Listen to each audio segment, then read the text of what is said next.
This is very interesting design from Ferrari, the new SC40, because if you look at it, it looks very much like the new Testarossa, which I couldn't understand that design, but here it looks so much better, and I do wish this was in fact the production vehicle, not a one-off special vehicle, because this looks so cool, taking inspiration from the legendary F40 in the key areas where it matters, in the front-end graphics, the rear-end graphics, the side intakes as well. I love this design, even though Ferrari lately has been on this very strange design journey where it feels a lot more geometric and a lot less emotional, like we're used to seeing from back in the Pininfarina days and even earlier than that. This one actually it looks so good. I think it looks great in white as well. So what I want to do in this video is I'm going to show you the front, the side, and also the rear, and show you the Testarossa and the SC40, compare it to the F40, and show you exactly why this is such, in my opinion at least, I'm not sure if I should call it a better design than the Testarossa, but it's a design that I understand. I understand this design way more than I did when the Testarossa came out. I mean, the Testarossa looks cool, but this one is just on another level. I'm a huge fan of this, and this to me is a clear... This is so far the best example of Ferrari's new design language and the potential it has using this in new vehicles. Before we jump into Photoshop and have some fun with this, I can't wait to jump into Photoshop here. Let's have a look at this very quick article from Car and Driver. I'm gonna link it down below. Ferrari debuts distinctive looking one-off model based on the 296 GTB. So it's not based on the Testarossa, it's based on the 296. The one-off model is officially called the SC40, with both the name and styling serving as a nod to the iconic F40. One-of-one model from its special projects program. Unfortunately, it is just a one-off. It's such a shame. I really want this to be the production, the more, I want to call it mass-produced, but the regular production Ferrari. I'd much rather have this than the new Testarossa. That's just my opinion. So the SC40 shares the 296 mid-rear engine layout, an 819 horsepower powertrain, which features a twin-turbo V6. I would love to have a V8 in this. Just put a naturally aspirated V8 in this. It's a one-off. You can do almost whatever you want. It doesn't really matter. You don't have to have a hybrid system in this. Just put the V8 from the 458 Speciale in this. Just have it be a screamer. That would be fantastic. So Ferrari's recent design language has been interesting, to say the least. The 12 Cilindri, I actually really like that one. F80 feels like it's almost too much angled towards functionality, but that's also almost what you need to have if you're gonna have a top-of-the-line Ferrari today, when you have the base Ferraris or the regular Ferraris performing so well. The thing is, you can't really style it as you want if you want to have it be performing better than regular standard Ferraris.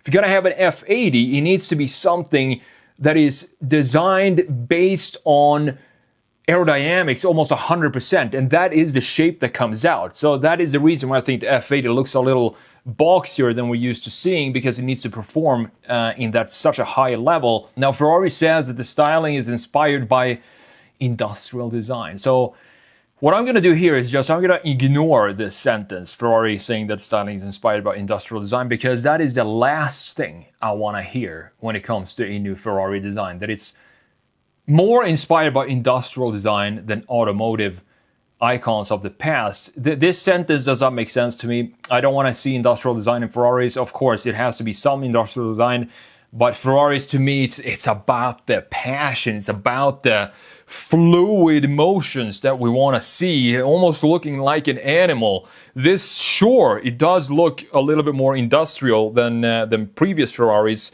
but it still looks, I mean, based on the F40, that is the image I have in my mind. This looks like a modernized F40. So defined by precise geometries and muscular squared volumes, which was the F40. If you look at the F40, it was a very boxy design, but it was also the design of the era, the 80s. The inspiration from the F40 is most apparent at the back of the car, where the SC40 name is engraved in the right side wing upright, right in this area right here, looking beautiful. Just as on the legendary 80s supercar. Specification panel for the SC40 is exactly the same as the 296 GTB. 120-degree 3-liter V6, codenamed F163, making 654 horsepower, 546 pound-feet. Combined, of course, with the hybrid system, 819 horsepower in total, which is not bad, but it's still a V6. I mean, I still want to have the V8. 2.4 seconds, 0 to 60, not bad. Details surrounding the price and where the car is going were kept under wraps, since this is a one-off. Maybe it goes to Eric Clapton. I know he has a bunch of one-off Ferraris. Who knows?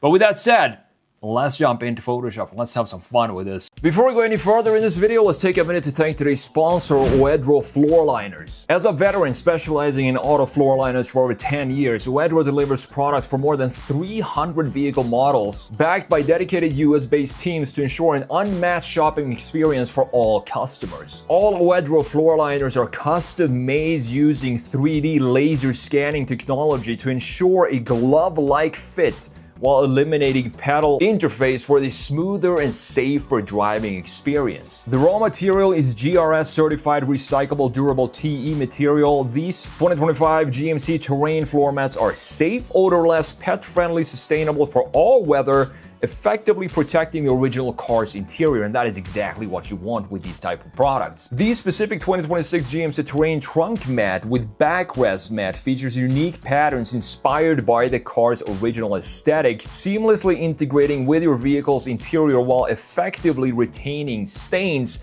And you can see the difference here between the original mats and the Oedro mats. You can see that the border or the ridge on the outside of these mats are a lot higher than the original ones, making sure that all the dirt and dust and liquid stays within the mat. It's designed for any weather. These edge-to-edge 2025 GMC Terrain accessories can fully contain mud, snow, sand, and spills for easy cleaning. All you have to do is just remove the mat. Very simple. Just shake it off or hose it off, and you're good to go. So make sure you click the link below. I'm also going to put it in the pinned comment for a special discount for your vehicle for your Oedro floor mats. And thanks to Oedro for sponsoring this video. As I said, this compared to the Testarossa, this is just a design that I can understand why it looks the way it looks, so much better than with the Testarossa. So you can see the Testarossa up top, the new one-off right here in the middle. Let's see if we can make this a little thinner line, something like this is good. And then we have the F40 down here. Now looking at these two, let's start with these two here. Remove these lines. The reason why I think the Testarossa is such a non-Ferrari design is just how squared off everything is, and this is way more industrial design than the new SC40 in my opinion. Then we have these winglets on the side, and we have these black bar up top stretching across the hood, similar to what we have in the 12 cylinder of course, but I think it looks better there in a front engine layout than what we have here in a mid-engine layout. Very complex design that doesn't have this animalistic organic design that I'm used to seeing from Ferrari. You can see this area here, just a flat surface in the side, in addition to this ribbon that we have in the side, which you're going to have a look at in the side view. Now looking at the new SC40 here, the thing I love the most about the SC40 is the front end design, because here, when you look at an F40 from a slight front view, camera low down to the ground, you can see that it has this curvature in the front end. It goes down where the headlight sits, almost had this almost sad look to it, but you need to look at it from a specific angle. You can't really see it here, but I'm going to pop up an image where you can see how it slopes down. The entire hood has a downward curvature to it, and that was the first thing I saw when I saw this new SC40.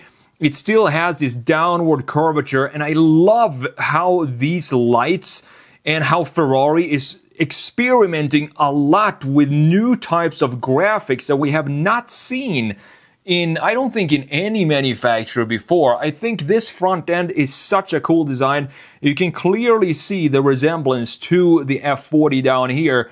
This looks like a modernized F40. That was the first thing when I saw this. It looks like a modernized F40.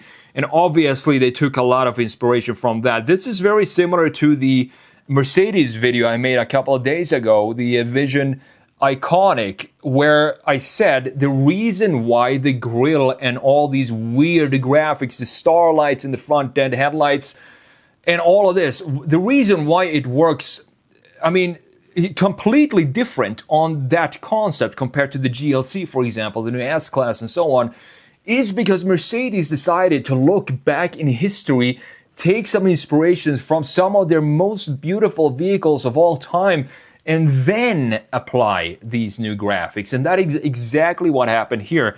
The new Testarossa has this new design language, but it doesn't have any sort of connection to any previous beautiful model. So it's too many new features and new stuff that the brain cannot comprehend for a new Ferrari, because we don't have a connection to anything from the old, connecting it with the new. But that is the difference with this SC40, because this is clearly connected to the F40, obviously. I mean, when you look at the front end here, we have the same type of intakes here in the sides. We have two intakes in the F40, one intake in the middle. We have the same intake here. We have some nice, probably indicator LEDs right here with the daytime run light. A simple front lip, nothing complex like we have here sticking out too much, looking almost like a shelf in the lower section for the Testarossa. Even though the Testarossa is probably going to grow on me and it's going to look very cool when I see it in real life for sure. But this still has a little bit more soft surfacing to it, and it just looks absolutely gorgeous. I do like it in white. It would be very cool to see this in red.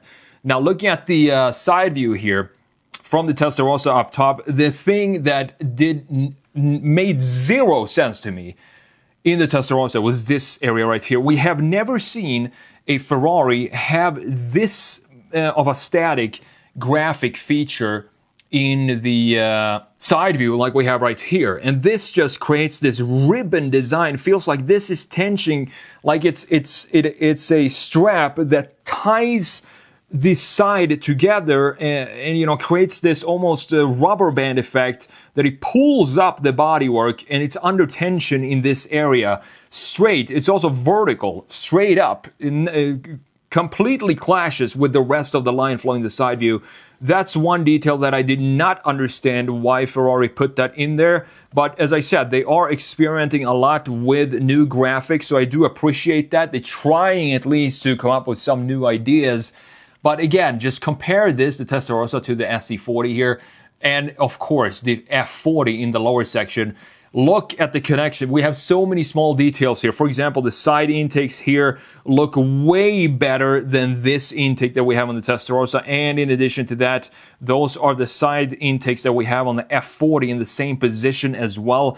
Even though this might be a little static right here, this line, it still looks very, very cool. I do wish they put the F12 TDF rear wing outlets on the SC40, because those look very similar to these. So I would like to see these intakes that we have up top on the fender. I want to have them be right here in the same vibe that we had on the F40. That would be very, very cool to see as well. The wheel designs look great as well. The only thing I don't like about new Ferraris is this, in general for new Ferraris, pretty much all of them, is this greenhouse integration, where it looks like the greenhouse is a separated unit from the rest of the body. It's not the old 458 styling where you had the greenhouse going down beautifully connecting to the rear fender like this. Now this has more of a Lotus style with this visor design that we have. But overall, I mean, the side view of this with the wing in the back as well. Look at these wings for the Testarossa here. And then we have a classic looking layout for the SC40 wing, looking spot on.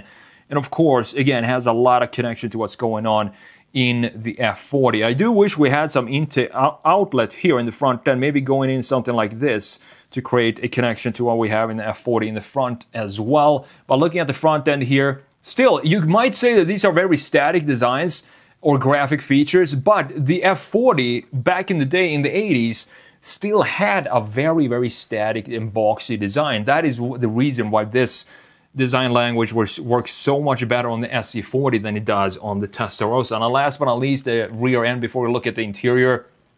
Again, comparing the Testarossa up here to the new SC40, I mean, which one do you think look the best? I mean, this looks so good with the wing going out here. Look at the framing for the rear end graphics. We have this massive frame around the entire graphics, and then you also have these carved out portions right here going down to a little bit of a dip here in the middle. And guess which car had that as well? The Ferrari F40, of course. You can see it goes up here, have a dip with the exhaust pipes, and coming back in the lower section. I also like that they added this black line that we see in the side view, similar to what we have in the cut line that we had, the classic cut line we have on the F40 going all around the vehicle.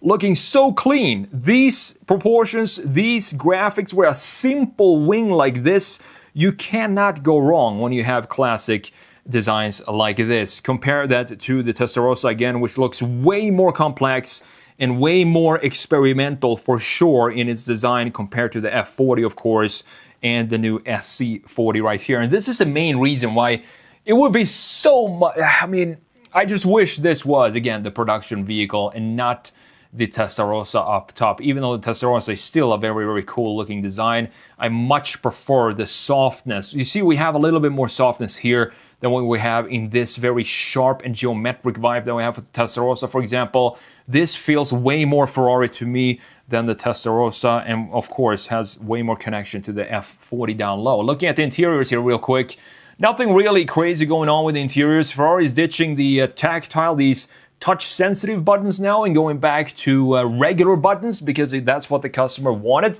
They were complaining a lot. These tactile buttons, they just don't work. I did not like them myself either. So they are thankfully going back to some standard buttons, which is great to see. Beautiful looking interior here with the housing for the gauge cluster. We have carbon, like yellowish carbon fiber looks like for the steering wheel. And some buttons here in the steering wheel as well that are now physical, which is great to see. This is the Testarossa interior up here. Similar styling, very similar between these two designs. I actually prefer the Testarossa design because we have this separation here, which looks very cool, and how the small little, it visually looks like a 6-speed manual, like a miniature 6-speed manual. But this is, of course, the controls for the automatic transmission. You have them down here in this SC40. So this is what I want to see from Ferrari and from other companies as well. Just maybe we'll reach the point, 100 years of car design, car styling, over 100 years now. Maybe we have, beauty. I don't know how much we can push beauty, because beautiful is always going to be beautiful. We've made so many beautiful cars in the past that trying to push the boundaries means that usually we're going to add more to the design. And I think taking away and removing and just reducing the designs, I think that is more in line with what beauty generally might be perceived as, just a more minimalist design, and also taking inspiration from past models like Mercedes did with this fantastic Vision iconic design, and also now we have this in the SC40 as well. So well done, Ferrari. I am in love with this design.